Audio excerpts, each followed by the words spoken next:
Welcome to the Deerwood Realty YouTube channel. I'm John Schink, founder and managing broker of Deerwood Realty in St. Louis, Missouri. I came across an article today that I thought was kind of fascinating and talking about how the home remodeling industry is going. Wanted to tie it in with the home housing market in general because I think they're quite mixed, basically.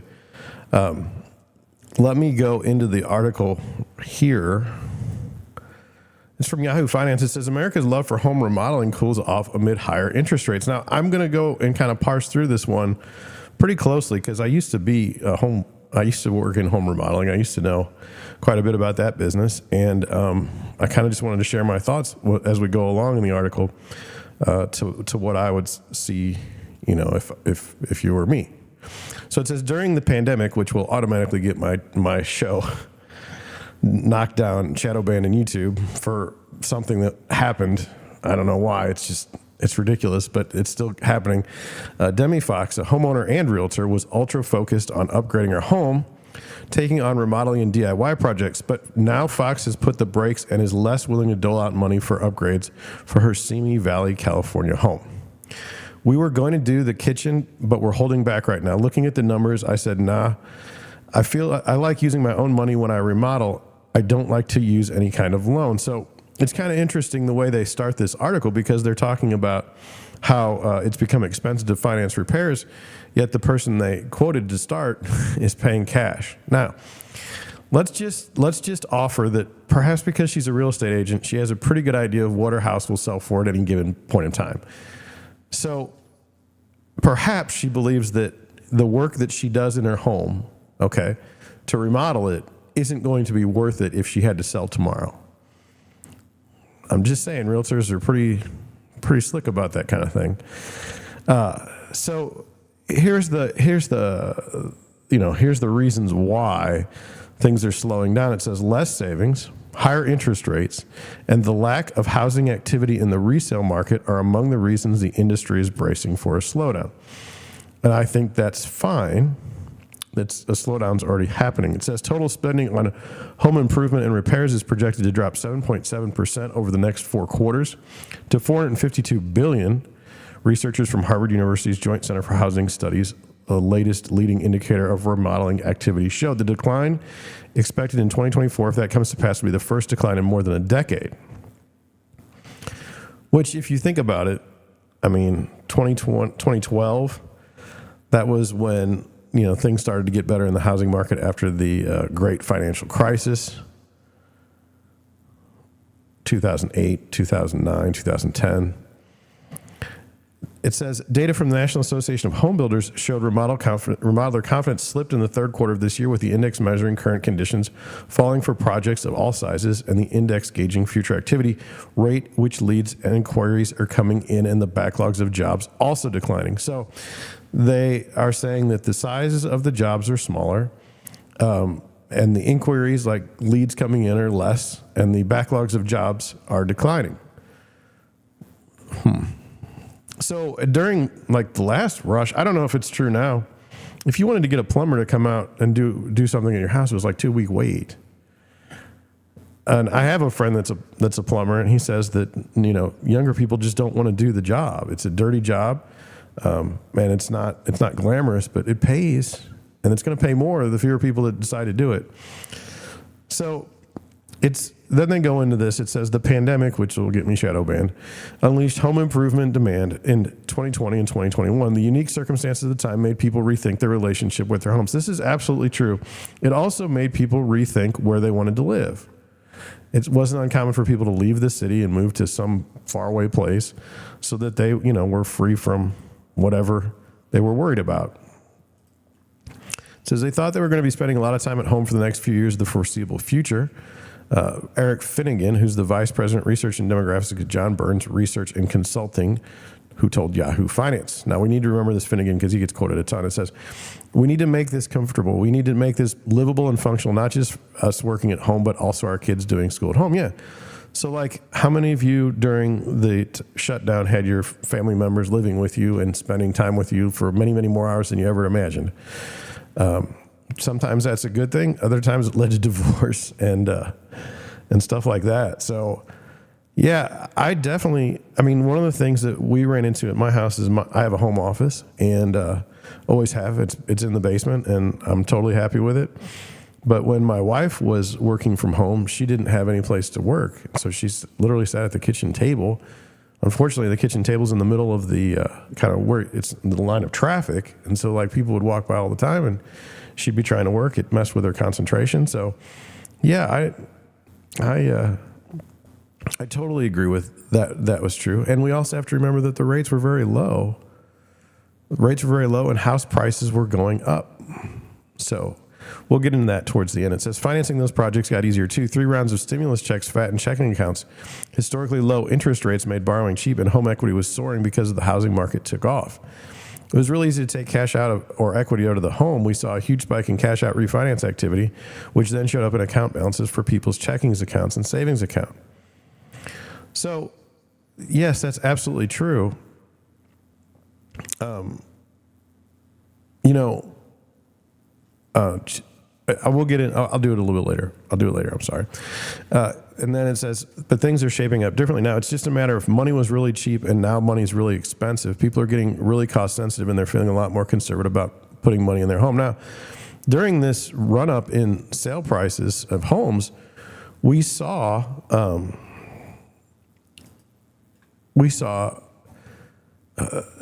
commodities costs increase. We saw like it was hard to find a washer dryer for a good price. You were having trouble getting refrigerators, things of that nature. You could buy one, but it would take like 3 weeks to get here, if they even knew when it was. So there were issues, but overall, for many people, it made sense to remodel and stay in place. It says during the first half of this year, cash refinances totaled $24 billion, down $141 billion in the first half of 2022, which is significant.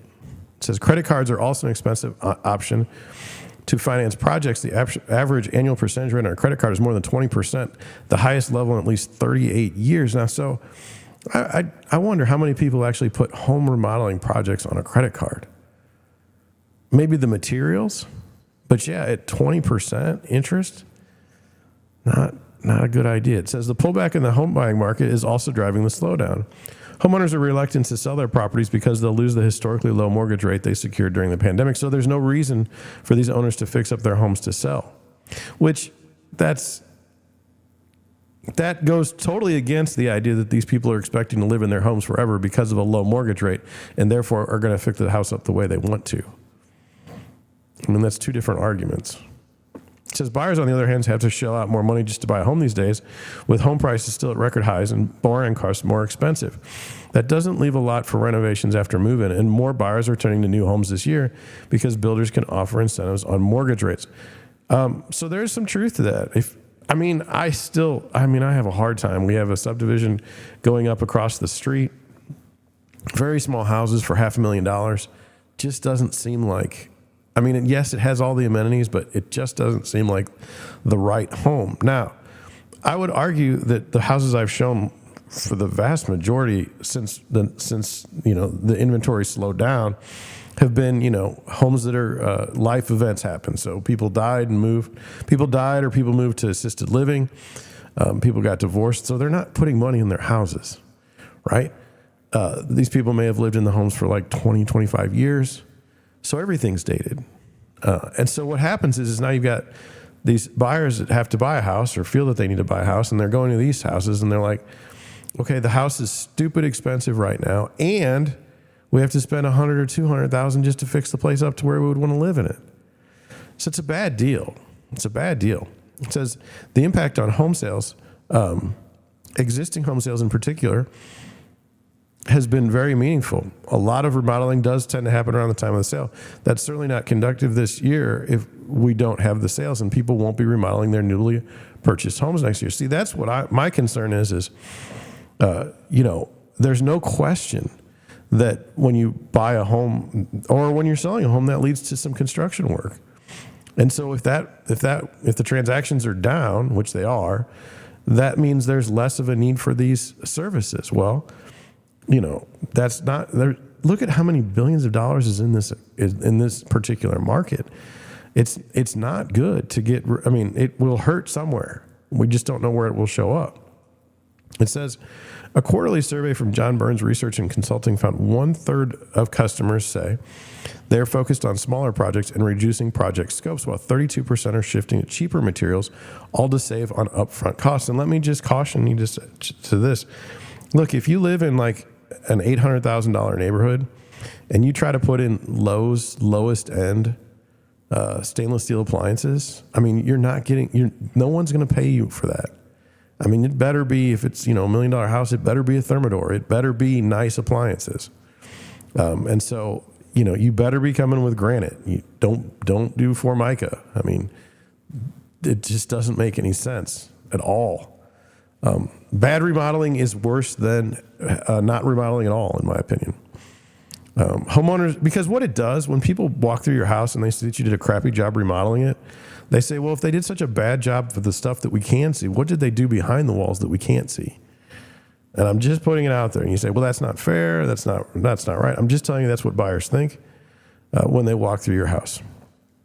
It says homeowners are saying costs have gotten so out of control on materials, labor, and interest rates that many homeowners are saying these big, nice-to-have home improvement projects can wait for now. I think I read that before. I apologize. It says the housing stock is aging. About 50% of homeowners live in a home that was built before the 1980s, which means lots of kitchens, bathrooms, and roofs will need upgrades.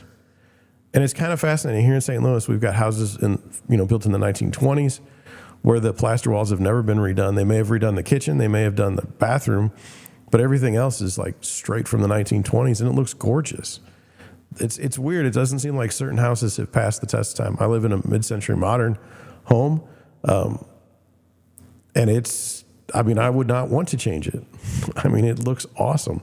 Now, I mean, there are problems. I mean, I'd love to redo the bathrooms. They're pink tile and pink toilets, and the other bathroom is blue toilet and blue tile, but blue shower. But I mean, whatever, right?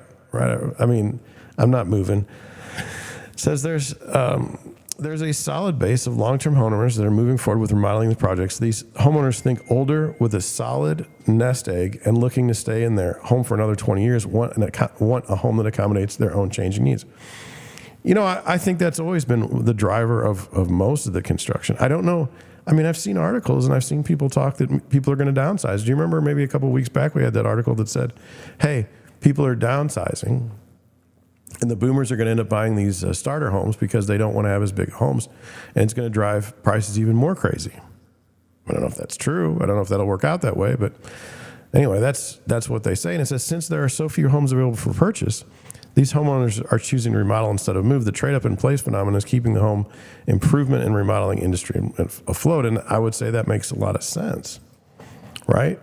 You want to be,